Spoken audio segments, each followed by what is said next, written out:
오늘은 또 그 광야에 대한 두 번째 시간으로서 한번 따라해 보겠습니다. 광야는 최고의 사랑의 시간입니다. 네, 제가 그 공과와 또 말씀 읽으면서 좀 충격을 받을 때가 많지만 그 광야에 대한 묵상을 하고 또 말씀을 읽을 때 정말 큰 충격을 받았습니다. 오늘 본문 말씀을 보시면은 광야는 우리 사람의 인지는 힘들고 목마르고 불안하고 목적지도 되게 막 계속 돌면서 길도 못 찾고 되게 그런 사람으로 봤을 때는 최악의 상황을 보통 우리가 광야라고 생각을 합니다. 근데 하나님의 인지는 전혀 다르다는 것을 볼 수가 있습니다. 오늘 본문 말씀에 보면은 그 광야를 내가 기억할 때 뭐라고 기억하냐면 한번 따라해 보겠습니다. 청년의 때. 그 다음 두 번째로 나오는 말이 따라합시다. 신혼의 때. 정말 최고의 사랑의 정점을 찍는 게 그 신혼의 때인데 그 신혼의 때의 사랑을 기억한다 이렇게 하시면서 그 뒤에 보니까 그때가 언제냐? 광야에서 너희가 나를 따랐습니다. 우리가 생각하는 광야는 힘든 곳인데 하나님이 생각하는 광야는 최고의 사랑의 때라고 저기 말씀이 나와 있죠. 오, 놀랍죠? 하나님 그렇게 생각하시면 곤란해요. 우리는 싫은데 왜 하나님은 저 때를 저렇게 내가 신혼의 사랑의 때로 그때를 기억한다는 거예요? 정말 달라도 너무 달라 하나님과 우리는. 근데 왜 그러냐면 우리가 그 열왕기상하 역대상하 이런 데 보면은 인간이 패역하고 아주 죄성이 가득해가지고 하나님이 우리가 하나님을 악망하고 주를 사랑하면 꼭 하나님은 사랑이 많아 축복을 주시거든요. 우리가 기대하는 축복을 주신다고.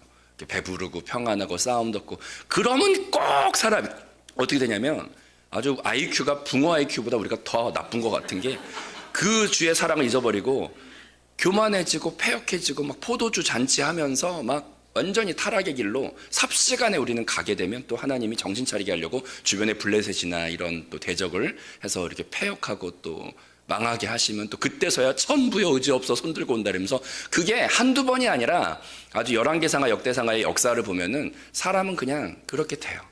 근데 사람이 정신 차리고 주를 온전히 앙망하는 때가 이제 나오는데 어떤 때가 우리는 죄성을 가지고 있어서 주를 앙망하냐면 광야 같은 때가 딱 되잖아요. 그러면 사람이 영은 다 이 안에 있어가지고 감이 있으니까 정신을 바짝 차리고 그때 이제 살려주세요. 그러면서 이제 주를 앙망하는데 따라합시다. 주를 앙망함이 하나님은 정신 못 차리고 아주 벅차게 기뻐하세요.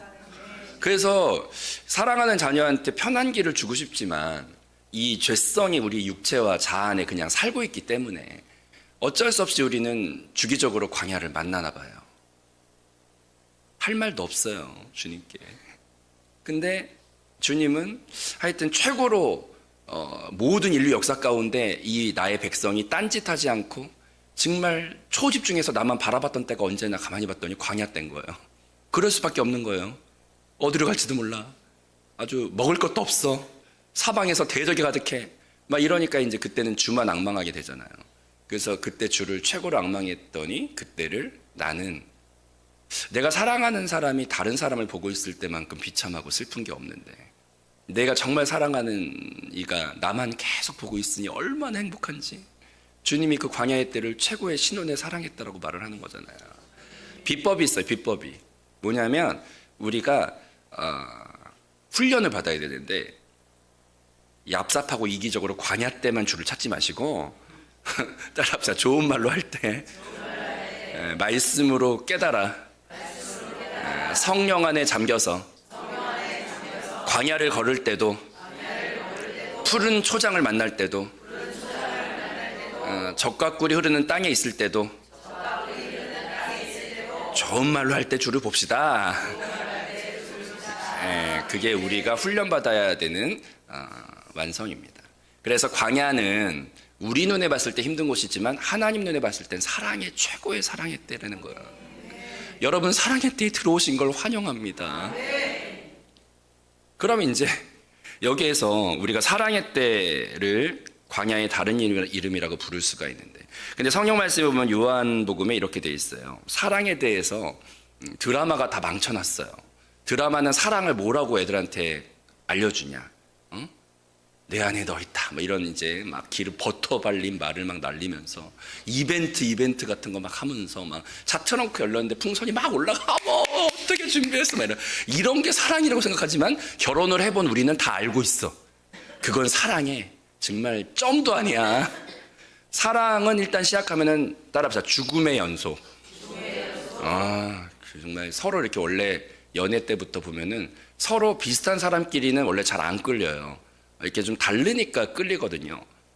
또 내가 물어보고 싶지만 안 물어봐야겠다. 여기 앞에 부부가 앉아 있는데 원래 이렇게 보면은 비슷해서 끌리기보다도 약간 이렇게 나는 되게 여성한데 그 남자가 되게 막 멋있고 막 이러면 이제 이렇게 반대 성향이 약간 호기심 있고 끌리고 막. 저희 집도 보면은 저는 좀 약간 학교 다닐 때 신비주의자였어요. 신비주의. 이렇게 조용하고 말수가 없고 얌전한데 뭘 앞에서 하면은 갑자기 평범한 것 같은 애가 막 뭘 하니까 막 이제 저는 좀 약간 좀 신비주의. 그래서 저는 학교 다닐 때 약간 별명이 이렇게 저분은 막 이렇게 조용한데 뭐 그런 게 이제 저의 이미지였는데 저희 아내는 동네에서 여자 우리 아내님은 어떤 분이셨냐면은 동네에서 여자인데 작대기를 들고 야 똑바로 서 앞으로 나란히 동네를 주름 잡고 다니던 여걸 스타일이에요 우리 아내는. 근데 이제 그래도 둘이 반대 스타일이니까 막 끌려. 그녀는 제가 신비하고 나는 그녀가 너무 웃겨. 그래가지고 이제 만나서 연애할 때까지가 딱 좋았다. 잠깐만 내가 조심해야겠네. 연애할 때까지만 딱 좋았. 아내 주님 아내가 안 보게 해주세요. 근데 이제 결혼을 딱 하고 나니까 서로 호감이 힘듦으로 바뀌는 게 결혼 딱 하니까 달라도 어떻게 이렇게 만장일치로 똑같을까? 달라도 너 자가 길어야 돼. 달라도 너무 다른 거 있죠. 그래가지고 결혼하게 되니까 그때부터는 이제 죽음의 연속인 거 있죠. 왜냐하면은 그녀와 난 너무 다르고 먹는 것도 다르고 나는 사실 강원도 토박이로 자라가지고 감자와 옥수수와 뭐 이렇게 묵은지 이런 거와 버쌈아 평생을 살았는데 그녀는 서울 여자로서 맨날 버터 바른 거 이런 거 먹고 이러니까 맞지. 먹을 때부터 이게 어떻게 되는 거예요? 뭐 이제 사랑은 뭐냐면 로맨틱한 게 아니야. 사랑은 죽음이더라고요. 왜냐하면 누군가는 죽어야 되잖아. 누군가는 죽어야 돼. 응? 내가 실은 버터를 계속 먹어가는 게 날마다 죽는 거죠. 그래서 따라합시다. 사랑은 이벤트가 아니고 죽음인 거예요. 그래서 성경 말씀 보면 이걸 아예 딱 적어 놓으셨잖아요. 그래서 요한복음에 보면은 내 계명은 곧 내가 너희를 사랑한 것 같이 너희도 서로 사랑하라 하는 이것이니라. 근데 여기서 이제 사랑에 대해서 뭐 좋다 이거예요. 그냥 하나님이 우리를 사랑했으니 우리도 주를 사랑하자. 여기까지 들으면 딱 좋죠. 근데 이제 본론이 나와. 그 다음에 사람이 친구를 위하여 자기 목숨을 버리면 이보다 더 큰 사랑이 없다. 그러니까 사랑은 딱 전곡을 찔러 성경이 말해 주셨는데 따라합시다. 사랑하는 이를 위해 죽는 게 사랑이다. 그래서 이제 예수님이 우리를 어떻게 사랑하셨나 보니까 십자가를 지심으로 사랑하셨죠. 죽음 없이는 사랑 없는 거예요. 그래서 사랑의 시간은 사실 십자가를 지는 게 사랑이에요. 그게 진짜 사랑입니다. 성경이 말하는 진리의 사랑이죠. 내가 사랑하면은 십자가를 지는 게 사랑이에요. 그거를 유일하게 알려주는 게 기독교예요. 예수님이고 그것만이 진리예요. 다른 말은 다 헛다리예요. 근데 정말 그래서 저는 주의 말씀이 진리라는 거를 너무 많이 발견해요. 근데 꼭 십자가는 그 다음에 따라오는 게 부활을 가져와요. 그래서 내가 사랑하는 위해 죽음을 맞이했을 때 또 그녀도 그 남편도 아무튼 그 우리 자녀를 낳아서 과정을 생각해 보면은 100일의 기적이라는 말이 있듯이 정말 잠 많고 늦잠 자고 있던 한 여인이 아기를 낳으면은 잠을 못 자요. 막 애가 2시간마다 1시간마다 깨서 젖을 달라고 하고 그러냐. 근데 그걸 다 감당하잖아요. 왜냐하면 사랑 때문에. 사랑은 죽는 거예요. 기꺼이.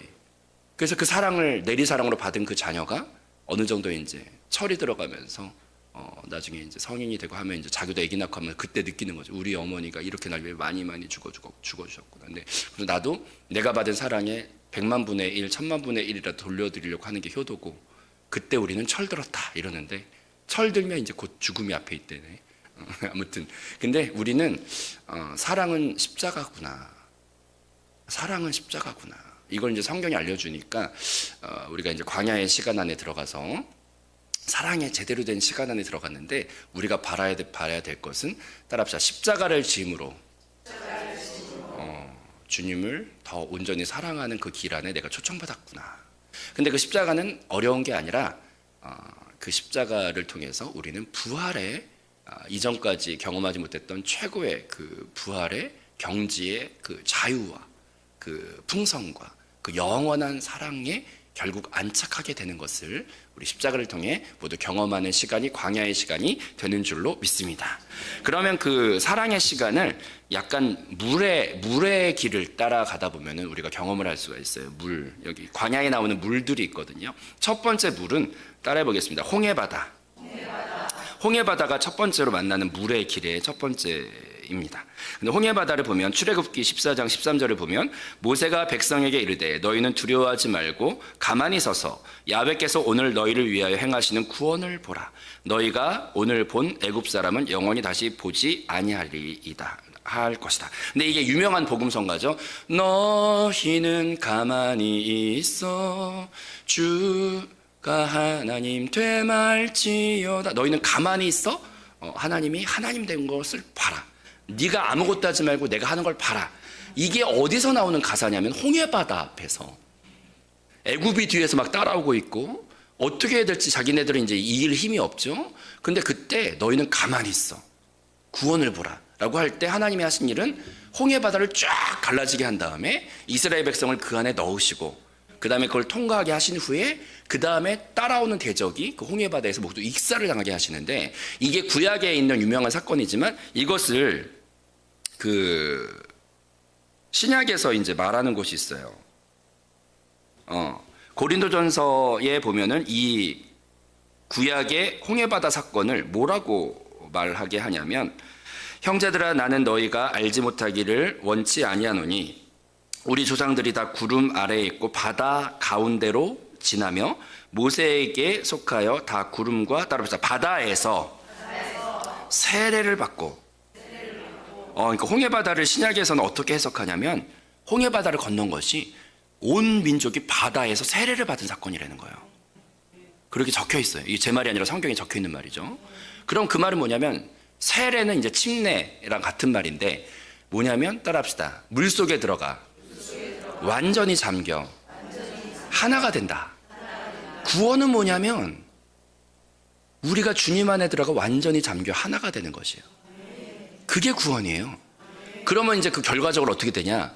우리를 잡기 위해 애굽 병사들이 막 쫓아오는 사망의 권세, 사단의 권세 이런 상징성이 있는 그런 대적들이 어떻게 우리가 그들과 싸워 이기는 게 아니에요.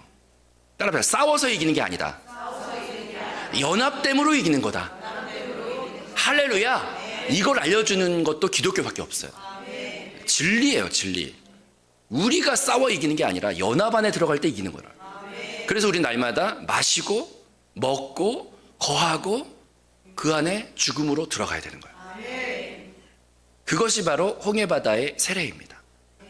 그래서 우리는 이것은 무엇이냐면 우리가 노력해서 근데 그 안에 들어간 게 아니라 따라서 하나님께서 열어주셔서 은혜로 열려서 들어갔다. 이게 바로 하나님께서 사랑의 관점으로 보면 먼저 죽어주셔서 우리를 받아주신 거. 원수되어 있을 때 이런 말을 또 해야 되나 모르겠지만 사람이 살다 보면 부부싸움을 할까요 안 할까요? 할까요? 만장일치인가요? 부부싸움을 하면 이제 그때 어떤 상태가 되냐? 원수된 상태가 돼. 둘이 원수된 상태가 된다.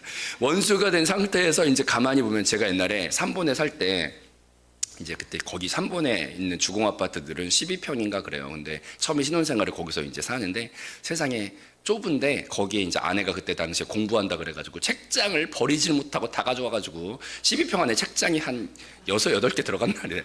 그러니까 집에 가보면 이게 집이 아니라 복도죠, 복도. 그래서 복도에서 저쪽 끝에 방 하나 있고 거기 3번에 그 주공 가보신 분은 알겠지만 방 구조가 끝에 하나 있고 이제 맨 끝에 하나 있어요. 이렇게 나머지는 이제 가운데가 뭐 주방, 싱크 뭐 이런 건데 거기에 이제 빽빽한 책장 사이로 이제 복도를 지나 맨날 우리가 이제 그 12평 안에 사는데 뭐 근데 이제 어쩌다가 이제 신혼 초에 이제 티격태격 조율할 게 있으니까 이제 그 뭔가 티격태격 했나 봐 우리가. 그래가지고 그래서 이제 둘이 이제 죽지 못해 이제 뭐 사랑한다고 해서 결혼했는데 결혼하고 나니까 또 이제 둘이 원수가 된 거지. 아무거 근데 또 보면은 기억도 안 나. 되게 유치한 거 가지고 싸웠을 거야 그때. 이제 뭐 그게 뭐 전 세계가 폭발할 것 가지고 싸운 건 아니에요. 우리가 보면은 뭐 보면은 유치한 거 가지고 꼭 싸워요. 근데 이제 둘이 왼수가 돼가지고 이렇게 그날 밤을 지나는데 아내는 저쪽 방에 있고 나는 이쪽 방에 있는데 이제 어떻게 해야 되지? 막 그러는데 갑자기 이제 카톡을 할까 말까 막. 근데 이제 그게 그놈의 자존심이 이제 누가 먼저 할 거냐 이거죠. 근데 이제 그때 명언이 하나 탄생을 했는데 이제 제가 이쪽에 둬가지고 뭐해? 그랬더니 저쪽에서 뭐라고 했는데 뭐 결론적으로 이제 그러다가 이제 둘 다 하나님 믿고 이러니까 이제 또 분을 내어도 하루 이상 품지 말고 뭐 이런 건 다 우리 둘 다 알거든. 그러니까 이제 알지만 안 되는 걸 어떡하냐 이거지. 그래서 그러고 있다 이제 둘이 성령님이 또 시키는 게 있고 그러니까 이제 둘이 괴로워. 이제 싸웠을 때는 혈기가 팍 터졌는데 이제 괴롭죠. 괴로우면 이제 둘이 누워서 이렇게 카톡을 주고받고 하다가 이제 결론적으로 뭐 만날까? 그런데 이제 그러다가 그러니까 저쪽에서 뭐라는 줄 알아요? 명언이 나왔네. 이제 거기서도 그 자존심이 뭔지 따라 그럼 내가 이제 안방으로 건너가야 되냐? 이제 그녀가 와야 돼. 별 유치한 게다. 그러더니 갑자기 아내가 하는 말이 딱 그래요. 자기도 자존심이 있고 막 그러니까 이제 배운 여자라서 또 그러니까 이제 뭐라는 줄 알아? 그럼 우리 중간에서 만나. 그게 벌써 몇십 년 전인데 아직도 기억이 나네요. 그래서 우리가 싱크대에서 만났다는 거 아니겠습니까? 그랬는데 새벽에 잠 깨워드리려고 제가 하는 얘기예요. 근데 그만큼 힘든 거예요. 온전히 죽는다는 게. 그러니까 하나님과 우리가 원수되었을 때 하나님이 그럴 수 있는 거지. 야, 내가 뭘 잘못했어, 솔직히. 죄는 니네가 다 져놓고, 중간에서 만나 이래 하나님이 그럴 수 있다고. 근데 하나님이 그렇게 하지 않고 따라합시다. 내가 맞아도 틀린 거 하나 없어도 그냥 죽어주는 게 십자가예요. 그 은혜를 우리가 입었기 때문에 주님이 우리를 다시 품어주셨죠. 만약에 하나님이 누구보다 옳은 사람인데 그 옳으신 분이 타협하지 않고 솔직히 말해보자. 내가 틀린 게 뭐야? 이렇게 나오시면은 여기 구원받을 자 아무도 없어요. 내가 맞는데 그냥 아직까지 우리가 그 사랑만큼 성숙이 안 되어 있을 때는 그래서 담임 목사님이 이번에도 이제 설교하셨는데 따라합시다. 더 많이 사랑하는 사람이 을이 된다. 그게 사랑이에요. 그래서 하나님이 더 많이 사랑하니까 을이 되신 거지. 이기적인 사람이 꼭 보면 갑이 되다. 세상에서는 갑이 되라고 하지만 성경과 하나님은 그렇게 말하지 않아. 더 많이 사랑하면 저주라는 거지. 아, 찔립니다 주님 말해. 어떡하지 주님 또. 네. 그래서 홍해 바다를 기억할 때 너희는 가만히 있어 주가 이루신 구원을 보라는 말은 내가 먼저 사랑해서 이미 그때부터 십자가의 죽음을 염두에 두고 하나님은 우리의 애씀으로 연합을 이루신 게 아니라 따라합시다. 연합은 하나님께서 열어주셔서 원수된 상태에서 다시 들어가게 된 게 홍해바다가 그런 상징이 있는 거예요. 그렇게 우리가 연합에 들어갈 때 대적이 더 이상 우리를 괴롭히지 못하는 거죠. 그래서 따라합시다. 첫 번째, 홍해바다를 통해서 광야는 사랑의 시간인데 사랑이 죽는 거라면 우리는 처음에 날 위해 죽어주신 주님을 만나야 돼요. 그게 바로 은혜로 구원받은 구원의 출발입니다. 아멘. 그 다음 두 번째로 따라합시다. 사랑의 마지막은 요단강을 만나는 것이다. 광야의 끄트머리에는 요단강이 있어요. 광야의 시작은 홍해바다가 있고 근데 그 사이에서 이제 어떤 일이 있냐면 많은 깨어짐과 많은 공급과 많은 승리와 여러 가지들이 그 안에 막 드러남과 수술받음과 여러 가지 광야에서 40년이 있었는데 그 다음에 이제 요단강 앞에 섰을 때는 어떤 일이 일어나냐면 첫 번째 물의 길과 두 번째 물의 길에서는 반응이 다른데 홍해바다는 하나님이 먼저 열어주심으로 들어갔지만 그 40년의 다루심과 사랑의 이제 동행이 있던 후에 자발적으로 어떻게 되냐면 따라합시다. 먼저 죽으러 들어가면서 요단강은 열린다. 그게 이제 차이점이에요. 요단강은 먼저 열어주신 게 아니라 거기에서 이제 법궤가 사람 무게보다 훨씬 무거운데 그 법궤를 맨 제사장들이 그걸 메고 물에 들어간다는 건 죽으로 들어가는 거죠. 그게 혼자 해도 막 뜨기가 힘든데 이 무거운 법궤를 메고 물 속에 이렇게 들어가면 좀 갈라주셔야 되는데 왜 잠길 때까지 안 갈라주시니까 이제 항상 믿음은 하나님이 아주 그냥 애가 타. 따라합시다. 믿음의 길에 다른 말은 애가 타는 길이야.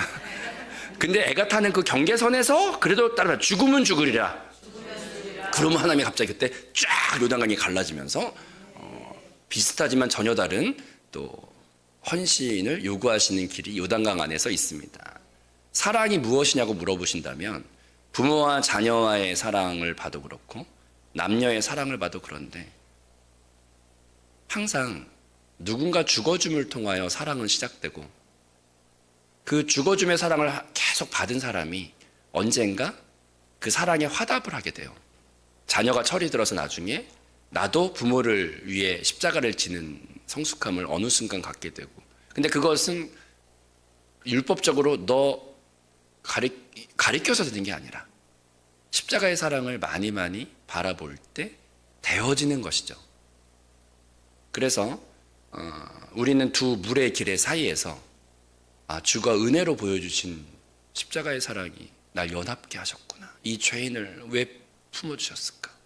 그런 은혜를 날마다 바라볼 때 우리는 나도 주님을 위하여 기꺼이 죽을 수 있는 사랑의 고백 앞에 서게 될 줄로 믿습니다. 그래서 저는 옛날에 복음성가 중에서 그 베드로의 고백인가? 그 찬양을 참 너무 좋아해요.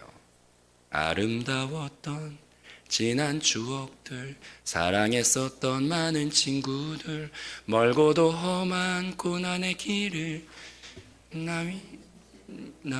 하여튼 떠나야지. 근데 이제 거기서 무슨 가사가 좋으냐면 맨 마지막에 그래서 사랑의 십자가를 맞이하네. 베드로의 고백입니다. 우리도 그 중간에 있고 사랑의 그 말 안에 정말 많은 뜻이 담겨 있는데 주님이 그렇게 많이 나를 위해 매 순간 십자가의 죽음은 한 번이 아니고 오늘 하루를 살아갈 때도 내가 패역함을 얼마나 많이 드러내는데 그 숨쉬는 순간마다 주는 나를 위하여 십자가를 지고 나를 받아주시죠. 끔찍한 죄인 가시도 친 나를 오늘 하루만 해도 얼마나 많이 틀리지 않은 그분이 나를 위해 죽어주시는지. 십자가를 날마다 우리가 받고 있어요. 그래서 그걸 많이 받은 사람은 나중에 그걸 어느 순간 영적인 철이 들어서 그 사랑의 십자가를 이제는 나도 맞이하네 라는 고백을 하게 되죠. 광야 그 둘의 물의 길 사이에서 주님의 사랑 앞에 더 깊이 나아가는 저와 여러분 될 줄로 믿습니다. 기도하겠습니다.